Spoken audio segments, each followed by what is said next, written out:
Trade licence নবায়নকে বাধা মনে করে দেশের অর্ধেকেরও বেশি উদ্যোক্তা। তবে বেশিরভাগ উদ্যোক্তাই চান নিয়ম মেনে ব্যবসা করতে। এক্ষেত্রে ওয়ান স্টপ সেবা চালু ও জামানতবিহীন ঋণ সহ বিভিন্ন সুবিধা চান তারা। সকালে আগারগাঁওয়ে আয়োজিত বাংলাদেশের অনানুষ্ঠানিক এসএমই খাতকে আনুষ্ঠানিকীকরণ ও ভবিষ্যৎ শীর্ষক সেমিনারে এসব তথ্য উঠে আসে।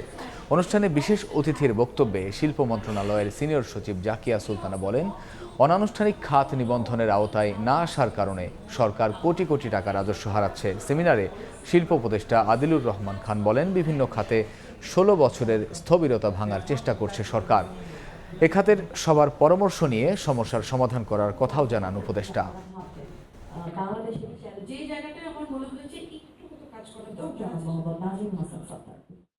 যে আমাদের এখানে ট্রেড লাইসেন্স অথবা রেজিস্ট্রেশন এই ধরনের এমপ্লয়ের সঙ্গে প্রসেসের সাথে ঠিক জড়িত না থাকার কারণে আমরা ইকোনমির যে মেইন স্ট্রিম তাদের সঙ্গে তাদেরকে ইনফর্মাল সেক্টরগুলোকে আমরা ইনক্লুড করতে পারছি না। স্মল কটেজ মিডিয়াম ইন্ডাস্ট্রিজ কিন্তু বাংলাদেশের ভরসা।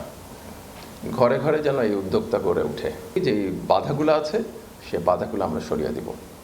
যে জায়গাগুলোতে আপনাদের মনে হচ্ছে যে আটকে যাচ্ছে, আমাদেরকে জানাবেন, আমরা আপনাদের পাশে থেকে সেই আটকে যাওয়া অবস্থাটাকে আবার ঠিক করে দেব।